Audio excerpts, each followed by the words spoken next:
जी बिस्मिल्लाहिर्रहमानिर्रहीम। Welcome back जी। Start करते हैं। आज हम लोगों का जी लेक्चर है केमिकल स्पीशीज़ का।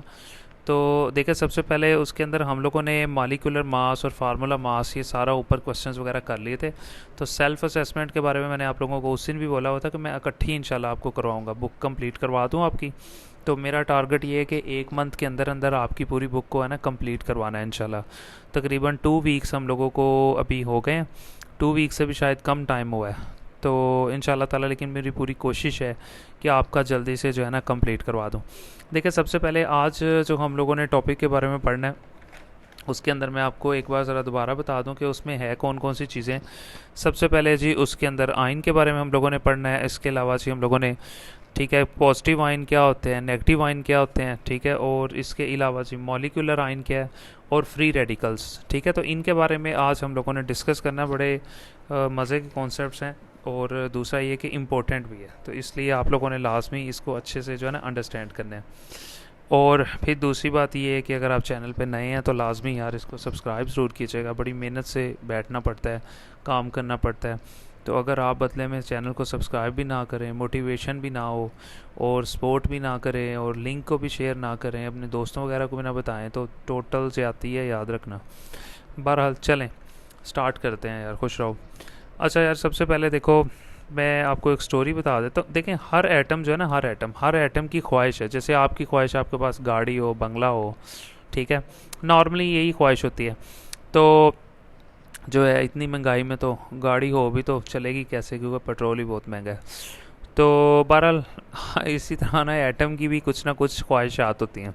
नॉर्मली एटम की ख्वाहिश होती है कि उसके आखिरी शेल में या तो 2 इलेक्ट्रॉन हो तो या 8 हो। तो मैं इस तरह की कोई एग्जांपल फ़र्ज़ कर लेता हूँ। फॉर एग्जांपल, ये एक एटम ए है और ये एटम बी है। मैं अपने पास से फ़र्ज़ किया है, यानी कि ये एलिमेंट कोई भी नहीं है, मैं वैसे ही फ़र्ज़ किया। ठीक है, सबसे पहले ये न्यूक्लियस आ गया। न्यूक्लियस के बाहर एक शेल था, उसके अंदर आपको पता है पहले शेल में 2 इलेक्ट्रॉन ही आ सकते हैं, लेकिन इसके पास टोटल दूसरे शेल, पहले शेल में 2 इलेक्ट्रॉन आ गए और दूसरे शेल के अंदर वैसे 8 आ सकते हैं, लेकिन इसके पास सिर्फ एक ही था।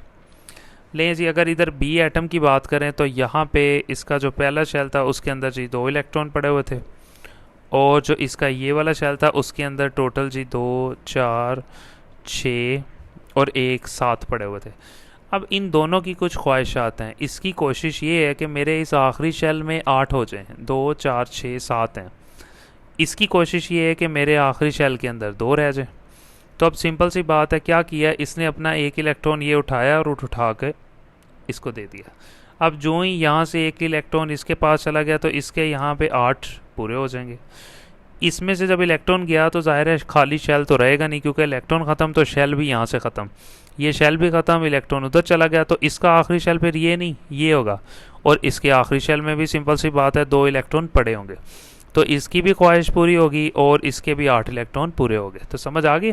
अब होता ही है कि जब कोई एटम अपना इलेक्ट्रॉन किसी को दे देता है तो उसके ऊपर पॉजिटिव चार्ज आ जाता है, और जो एटम इलेक्ट्रॉन कबूल करता है, जैसे इस एटम ने इलेक्ट्रॉन कबूल किया तो इसके ऊपर नेगेटिव चार्ज आ जाता है।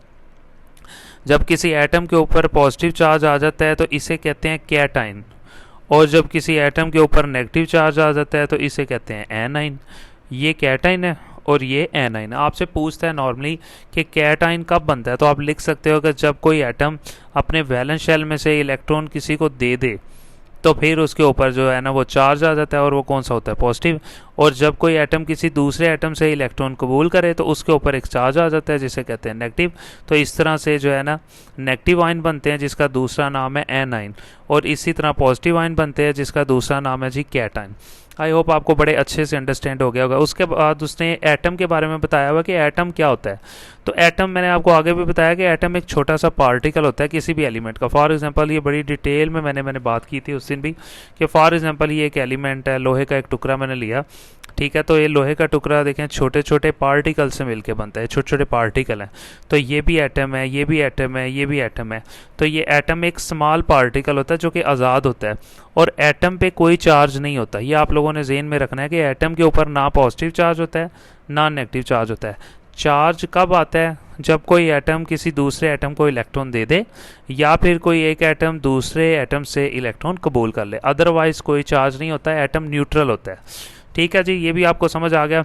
फिर वो आपको कहता है आयन कब बनते हैं, तो ये भी मैंने आपको ऑलरेडी बताया कि जब कोई एटम किसी दूसरे एटम को इलेक्ट्रॉन दे दे तो आयन बन जाते हैं, या फिर कि कोई एटम दूसरे एटम से इलेक्ट्रॉन ले ले तो भी आयन बन जाते हैं।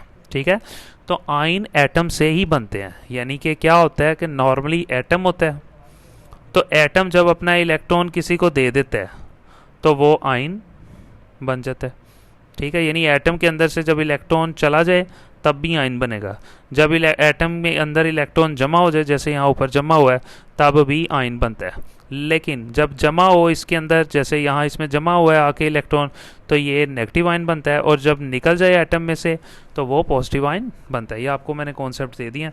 उसके बाद यहाँ पे जी इसमें एक नेक्स्ट कॉन्सेप्ट उसने दिया हुआ है जी, मॉलिक्यूलर आयन।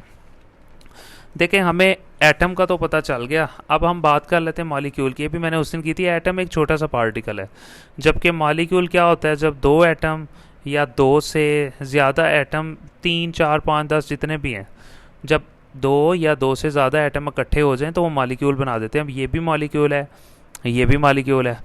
तो अब यहाँ पे हमने क्या देखना है, जब मॉलिक्यूल एक दूसरे को अपना इलेक्ट्रॉन शेयर करें तब भी आयन बनता है। तो इस केस में क्या होता था, ये एक एटम था, इसने इलेक्ट्रॉन इसको दे दिया, इस पर पॉजिटिव चार्ज आ गया।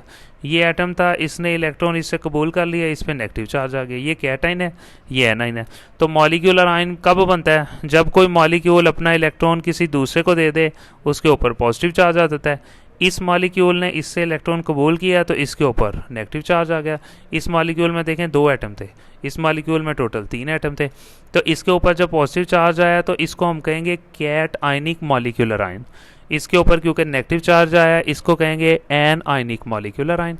This is the cationic molecular ion and this is the anionic molecular ion. तो ये मॉलिक्यूल में भी वही कॉन्सेप्ट है। यहाँ पे सिर्फ एक एटम था, ठीक है, यहाँ पे ज़्यादा सारे एटम्स हैं, यानी मॉलिक्यूल की शक्ल में इलेक्ट्रॉन ले रहे हैं और दे रहे हैं। तो यहाँ पे हम, अगर मैं आपसे पूछता हूँ कि मॉलिक्यूलर आयन कब बनता है, जब कोई मॉलिक्यूल अपना इलेक्ट्रॉन किसी को दे दे या किसी से इलेक्ट्रॉन ले ले, तो यहाँ पे मॉलिक्यूल नहीं रहता, बल्कि वो मॉलिक्यूलर आयन बन जाता है। जैसे फॉर एग्जाम्पल मैं यहाँ फ़र्ज़ कर लेता हूँ कि ये एक मॉलिक्यूल था, इसका नाम मैंने ए रखा। इसी तरह ये एक मॉलिक्यूल था, ठीक है, इसका नाम मैंने बी रखा। ये मॉलिक्यूल है, ए बी मॉल। अब इस मॉलिक्यूल ने अपना एक इलेक्ट्रॉन इसको दे दिया, तो सिंपल सी बात है, इसके ऊपर पॉजिटिव चार्ज आ जाएगा। इस मॉलिक्यूल ने इससे इलेक्ट्रॉन कबूल किया है, इसके ऊपर नेगेटिव चार्ज आ जाएगा। ये हो जाएगा जी कैटायनिक मॉलिक्यूलर आयन, इसको कहेंगे जी anionic molecular ion. I hope आपको इसका कॉन्सेप्ट समझ आ गया होगा। अब लास्ट कॉन्सेप्ट है जी फ्री रेडिकल के बारे में पूछता है, फ्री रेडिकल। अब फ्री रेडिकल का कॉन्सेप्ट क्या है वो भी आप सुन लें। फ्री रेडिकल का कॉन्सेप्ट ये है कि जब आप देखते हैं कुछ ऐसे एलिमेंट है जिनके आखिरी शेल में ऑड नंबर में इलेक्ट्रॉन आते हैं, यानी आखिरी शेल के अंदर, जैसे फॉर एग्जांपल है हाइड्रोजन है, उसमें एक ही प्रोटॉन है, एक ही इलेक्ट्रॉन है, तो अगर मैं उसका स्ट्रक्चर ड्रा करूं तो वो कुछ इस तरह से होगा। जब उसका मैं इस तरह शेल बनाऊंगा तो उसका यही आखिरी शेल है, और आखिरी शेल में एक आर है, तो जो 1 है यानी 1 आ रहा है, तो 1 इवन नंबर है कि ऑड नंबर है, ऑड नंबर है। तो लिहाजा वो कहता है कि कोई भी एलिमेंट और उसके आखिरी शेल में अगर ऑड नंबर इलेक्ट्रॉन आ जाते हैं, यानी 1 आ जाते हैं, 3 आ जाते हैं, 5 आ जाते हैं, तो उस एलिमेंट के सिंबल के ऊपर आपने एक डॉट लगा देना है। जैसे ये हाइड्रोजन था, तो हाइड्रोजन के ऊपर आपने सिंपली एक छोटा सा डॉट लगा देना है। ये डॉट हमें क्या बता रहा है, ये डॉट हमें ये बता रहा है कि हाइड्रोजन के आखिरी शेल में ऑड नंबर में कोई इलेक्ट्रॉन पड़ा हुआ है। इसी तरह अगर हम बात करें सोडियम की, तो सोडियम भी इसी तरह, उसमें मेरा ख्याल आई थिंक 11 होते हैं इलेक्ट्रॉन। तो अगर हम बात करें तो सबसे पहले प्रोटॉन भी 11 और इलेक्ट्रॉन भी 11 आ गए। सबसे पहले हम लोगों ने लिख लिया। अब पहले शेल में तो आपको पता है जी 2 आ गए, 2 ही आते हैं नॉर्मली। जो दूसरा शेल होता है उसमें 8 आते हैं, 2 4 6 और 8 पूरे हो गए, लेकिन इसके पास 11 थे। 2 और 8 कितने हो गए, 10। अब हम तीसरा शेल ड्रा करेंगे। तीसरे शेल में वैसे नॉर्मली 18 आते हैं, लेकिन इसके पास रह कितने गए हैं, सिर्फ एक ही रह गया, क्योंकि 2 इधर आ गए, 8 इधर आ गए, 10, तो ये लिहाजा एक रह गया। तो वो कह रहा है देखें ये भी एक ऐसा एलिमेंट है जिसके आखिरी शेल के अंदर सिंपली एक इलेक्ट्रॉन आ रहा है। तो फिर वही बात है कि जो एक इलेक्ट्रॉन होता है वो, अब जो एक है वो सिंपल सी बात है, वो इवन नंबर है कि ऑड नंबर है। तो ये आप बड़े अच्छे तरीके से जानते हो कि 1 है, 3 है, 5 है, 7 है, 9 है, ये सारी की सारी चीज़ें आपको पता है ये क्या है जी, ऑड नंबर है। ठीक हो गया। तो इसी तरह वो अब यहाँ पे वो कह रहा है क्योंकि सोडियम के आखिरी शेल में ऑड नंबर आ गया, यानी 1 आ गया, या 3 भी होता, तो कहता है सोडियम के ऊपर आपने बस क्या करना है, एक छोटा सा डॉट लगा देना है, यानी उस एलिमेंट के सिंबल पे डॉट का मतलब क्या होगा कि इसके आखिरी शेल के अंदर कोई ऑड नंबर में इलेक्ट्रॉन पड़े हुए हैं, या 1 पड़े हुए हैं, या 3 पड़े हुए हैं, या इस तरह से ऑनवर्ड, ठीक है, यानी अनपेयर है, यानी इसके आखिरी शेल में जो इलेक्ट्रॉन पड़े हुए हैं उसका जोड़ा नहीं है। देखो ना, अगर 1 होगा तब भी जोड़ा नहीं है, अगर 3 होंगे तब भी जोड़ा नहीं है, अगर 5 हो गए जोड़ा तब भी नहीं, अनपेयर कोई इलेक्ट्रॉन पड़ा हुआ है। तो आपको कॉन्सेप्ट समझ आ गया होगा। तो अब हम इंशाल्लाह यहाँ से रीड करना शुरू करते हैं। देखिए, सबसे पहले अपनी बुक पे आप आ जाएं, पेज नंबर 16 के ऊपर सारे कॉन्सेप्ट उसने डिस्कस किए हुए हैं। तो अब मैं यहाँ से आपको जो है ना रीडिंग करवा देता हूँ, ठीक है। तो सबसे पहले उसने ये कहा हुआ है कि एटम की डेफिनेशन दी हुई कि एटम एक स्मॉलेस्ट पार्टिकल, एटम एक छोटा सा पार्टिकल होता है किसी भी एलिमेंट का, that can not exist in free state, normally वो आज़ाद नहीं होता, इट इज़ इलेक्ट्रिकली न्यूट्रल, और ये न्यूट्रल होता है, यानी इसके ऊपर कोई भी चार्ज नहीं होता। ये हो गई जी एटम की डेफिनेशन। उसके बाद यहाँ पे वो आयन के बारे में बता रहा है कि ion is a charge species, यानी आयन एक ऐसी चीज़ है जिस पे चार्ज होता है, और ये आयन बनता किससे, फॉर्म बाय एटम, यानी एटम से ही बनता है, और chemically bounded groups of atom, या फिर ज़्यादा सारे एटमों से बनता है। एक एटम से भी मिलकर बन सकता है, ज़्यादा सारे एटमों से भी मिलकर बन सकता है, या तो उसके अंदर क्या होता है, एडिंग होती है या रिमूविंग होती है इलेक्ट्रॉन की, मैंने करके दिखा दी। या तो किसी एटम में इलेक्ट्रॉन ऐड होता है तो या फिर उसमें से निकल जाता है, तो क्या बन जाता है जी, आयन बन जाता है। ये डेफिनेशन हो जाएगी जी आयन की। उसके बाद 2 तरह के आयन होते हैं, एक पॉजिटिव आयन और नेगेटिव आयन। मैंने आपको बता दिया था कि पॉजिटिव चार्ज आयन जिनके ऊपर, ऐसे आयन जिनके ऊपर पॉजिटिव चार्ज हो उन्हें कैटायन कहते हैं, जबकि नेगेटिव चार्ज वाले जो आयन होते हैं उन्हें जी एनायन कहते हैं। ये कैटायन और एनायन की यहाँ पे सिंपली डेफिनेशन हो गया, ठीक है। उसके बाद फिर वो आपसे पूछता है कि आयनिक कंपाउंड क्या है। जो आयनिक कंपाउंड है, जैसा कि फॉर एग्जांपल इसके बारे में आपसे अभी डिस्कस नहीं किया, एक ऐसा कंपाउंड जिसमें 2 आयन्स हो, जैसे कि अगर आप नमक की बात करें तो नमक का फार्मूला क्या होता है, NaCl। तो अगर मैं इन्हें अलग अलग करूं तो Na के ऊपर प्लस होता है और क्लोरीन के ऊपर माइनस का चार्ज। तो जब हम इन दोनों को इकट्ठा करते हैं तो ये प्लस माइनस जो है ना इसके साथ आपस में क्रॉस हो जाता है और NaCl जो है ना वो बन जाता है। तो ये एक आयनिक कंपाउंड है जो 2 आयन से मिलकर बना है। तो यहाँ पे भी वो आपको वो कुछ इस तरह समझा रहा है कि आयनिक कंपाउंड जो है ना कंटेन्स एनाइन एंड कैटाइन, कि आयनिक कंपाउंड जो है, ठीक है, तो आयनिक कंपाउंड के अंदर वो आपको बता रहा है कि 2 आयन होते हैं, कैटाइन भी होता है और एनाइन भी होता है। इन सच नंबर के that compound is electrically neutral, यानी जब हम उन्हें इकट्ठा करते हो तो वो न्यूट्रल हो जाते हैं। यहाँ तक ये हो जाएगी जी आयनिक कंपाउंड की डेफिनेशन। उसके बाद वो यहाँ पे आपको बता रहा है कि कुछ मेटल एटम होते हैं और कुछ नॉन मेटल एटम होते हैं, जैसे गोल्ड है, सिल्वर वगैरह मेटल एटम्स है, इसी तरह और भी है, नमक वगैरह वो नॉन मेटल है। कहता जो मेटल एटम होते हैं ना वो हमेशा, पक्की बात है, वो अपना इलेक्ट्रॉन लॉस कर देते हैं, किसी को दे देते हैं, 1 इलेक्ट्रॉन भी दे सकते हैं, ज़्यादा भी दे देते हैं और कैटाइन बन जाते हैं। फॉर एग्जांपल सोडियम है, उसने अपना इलेक्ट्रॉन दिया और उसके ऊपर पॉजिटिव चार्ज आ गया। कैल्शियम है, उसने अपना इलेक्ट्रॉन 2 दे दिए, 2 इलेक्ट्रॉन खारिज किए, उसके ऊपर +2 का चार्ज आ गया। तो यहाँ मेटल एटम के बारे में आपसे पूछ सकते हैं। तो उसके बाद है जी non metal atoms. Non metal atom हमेशा जो है ना वो छीनते हैं दूसरों से इलेक्ट्रॉन। तो यही वो कह रहा है कि नॉन मेटल एटम्स जो है ना वो हमेशा गेन करते हैं 1 इलेक्ट्रॉन या ज़्यादा इलेक्ट्रॉन किसी और चीज़ से, और क्या बन जाते हैं, एनाइन। एनाइन क्यों बन रहे हैं, क्योंकि उनके ऊपर नेगेटिव चार्ज आ रहा है, वो इलेक्ट्रॉन छीन रहे हैं। जैसा कि फॉर एग्जांपल क्लोरीन एटम है, गेन किया 1 इलेक्ट्रॉन, ठीक है, एंड फॉर्म क्लोरीन आयन। अब क्योंकि क्लोरीन छीनता है हमेशा, ठीक है, इलेक्ट्रॉन किसी और एटम से, इसलिए इसके ऊपर माइनस का चार्ज आ जाता है। तो ये नॉन मेटल की एग्जांपल है। मेटल हमेशा इलेक्ट्रॉन देता है और नॉन मेटल हमेशा इलेक्ट्रॉन लेता है। फिर वो ये कह रहा है कि एन ऑक्सीजन एटम जो है वो भी 2 इलेक्ट्रॉन किसी से छीन लेता है नॉर्मली, और ऑक्सीजन के ऊपर -2 आ जाता है क्योंकि इसने इलेक्ट्रॉन किसी से लिए हैं और -2 इस वजह से लगा दिया, ठीक है। और इसके अलावा यहाँ से आपको कुछ करने की ज़रूरत नहीं है। उसके बाद अगर आप नेक्स्ट नीचे आ जाएं तो मॉलिक्यूलर आयन, इसके भी मैंने कॉन्सेप्ट आपको शुरू में दे दिए थे कि मॉलिक्यूलर आयन क्या है। जब कोई एक मॉलिक्यूल दूसरे मॉलिक्यूल को इलेक्ट्रॉन दे दे या फिर उससे ले ले। व्हेन अ मॉलिक्यूल लॉसेस और गेन, जब एक मॉलिक्यूल दे देता है या हासिल कर लेता है 1 या ज़्यादा इलेक्ट्रॉन, द रिजल्टिंग स्पीशीज जो चीज़ बनती है उसे कहते हैं मॉलिक्यूलर आयन। जैसा कि फॉर एग्जांपल ऑक्सीजन है O2, उसने इलेक्ट्रॉन लूज़ किया और उसके ऊपर +2 का चार्ज आ गया। But when it absorb an electron, जब वो एक इलेक्ट्रॉन जो है ना, when it absorb an electron, जब वो इलेक्ट्रॉन लेता है फ्रॉम, ठीक है, किसी और से जब वो इलेक्ट्रॉन ले लेता है तो उसके ऊपर माइनस का चार्ज आता है। अगर वो दे दे तो प्लस का चार्ज, और अगर वो ऑक्सीजन किसी और से इलेक्ट्रॉन ले ले तो उसके ऊपर माइनस का charge. These ions are called molecular ion. तो फिर ऐसे आयंस को हम लोग मॉलिक्यूलर आयन कहते हैं। आमतौर पे देखो N2 पर माइनस लगाया हुआ है, इसका मतलब उसने यहाँ पे किसी से इलेक्ट्रॉन लिया है।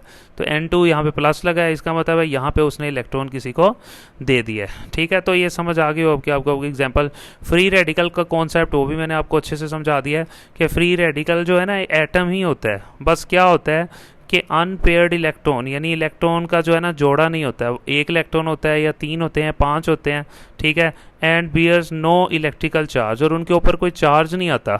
बस क्या होता है कि एक ऐसे एटम होते हैं जिनके आखिरी शेल में अनपेयर्ड इलेक्ट्रॉन पड़े होते हैं, इस वजह से उनके ऊपर चार्ज नहीं लगाते बल्कि कोई डॉट लगा देते हैं। जैसे यहाँ पे लगा हुआ है, ये भी डॉट है, ये एक डॉट लगा हुआ है, हम इस तरह भी लिख सकते हैं, क्लोरीन लिख के ऊपर छोटा सा डॉट लगा देंगे। ठीक है, आगे वो आपसे फिर यहाँ पे पूछ रहा है कि अगर आप हम बात करें कि जो है ना difference between ion and free radical, तो आपने सिंपल आयन की डेफिनेशन पीछे मैंने आपको ये देखें ये करवाई हुई है, आप ये लिख सकते हो आयन के बारे में। फ्री रेडिकल के बारे में मैंने अभी आपको बता दिया। मजीद वो आपको फ्री रेडिकल के बारे में ये भी बता रहा है कि फ्री रेडिकल के अंदर अनपेयर्ड इलेक्ट्रॉन होते हैं, जो कि मैं आपको पहले ही बता दिया है। यानी अनपेयर्ड का मतलब ऑड नंबर में इलेक्ट्रॉन होते हैं, 1 3 5। और फ्री रेडिकल जो है वो न्यूट्रल होता है, कोई चार्ज नहीं आता उसके ऊपर। जबकि आयन एक ऐसी चीज़ होती है जिसके ऊपर जो है ना, जिसमें हम लोग क्या करते हैं, इवन नंबर ऑफ इलेक्ट्रॉन होते हैं, normally 2 4 6। So it has no unpaired electron. उनके अंदर नॉर्मली आपको पता आयन बनता ही इसी वजह से है, ताकि वो अपने जोड़े पूरे कर लेते हैं। वो उधर से 2 कर लेते हैं, दूसरा एटम जो होता है उसकी कोशिश होती है मेरे 8 हो जाए, तो इवन ही है, 2 भी नंबर 8 है, और जो है 8 है वो भी इवन नंबर है, और 2 जो है वो भी इवन नंबर है। तो लिहाजा वो कहता है डॉट से हम लोग जाहिर करते हैं अनपेयर्ड इलेक्ट्रॉन को। ठीक है, जैसा कि उसने अगर क्लोरीन को हम लोग रेडिकल की शक्ल में लिखें तो क्लोरीन लिख के ऊपर डॉट लगा देंगे, लेकिन अगर क्लोरीन को आयन की शक्ल में लिखें तो क्लोरीन लिख के ऊपर माइनस लगा देंगे। तो ये सिंपल आयन की एग्जांपल हो जाएगी, और ये यानी कि ये सिंपल फ्री रेडिकल की एग्जांपल हो जाएगी, और ये आयन की एग्जांपल हो जाएगी। जी थैंक यू सो मच। यहाँ पे हम लोगों का ये कंप्लीट हो गया। तो आई होप आपको ये सारे कॉन्सेप्ट बड़े अच्छे से समझ आए होंगे, लेकिन फिर वही रिक्वेस्ट अभी भी मेरी वहीं पे खड़ी हुई है कि आप लोग मुझे सपोर्ट बिल्कुल नहीं कर रहे। एज अ टीचर आपसे बार बार रिक्वेस्ट कर रहा हूँ कि यार अपने APS के AFC के इर्द गिर्द के जितने भी दोस्त हैं, लास्ट में उनको लिंक को शेयर करो, अपने क्लास फेलोज़ को बताओ कि यार हम इस तरह से पढ़ सकते हैं। तो मैं आपको गारंटी देता हूँ आपके 100% नंबर आ जाएंगे पूरे। लेकिन टीचर की बात तो मान के देखो एक बार। तो लाजमी ज़्यादा से ज़्यादा आप सब्सक्राइब ज़रूर करवाएं, अपने दोस्तों को ज़रूर शेयर करें, उसको लाजमी कोई वीडियो डाउनलोड करके उसका लिंक ज़रूर शेयर करें। बस ये ना बताएं कि हम सही पढ़ रहे हैं, समझ आ रही है, बल्कि उसको एज अ सैम्पल कोई वीडियो भेजें भी, ताकि उसको वाकई लगे कि हाँ यार समझ आ रही है। ठीक है जी, थैंक यू सो मच, बहुत शुक्रिया।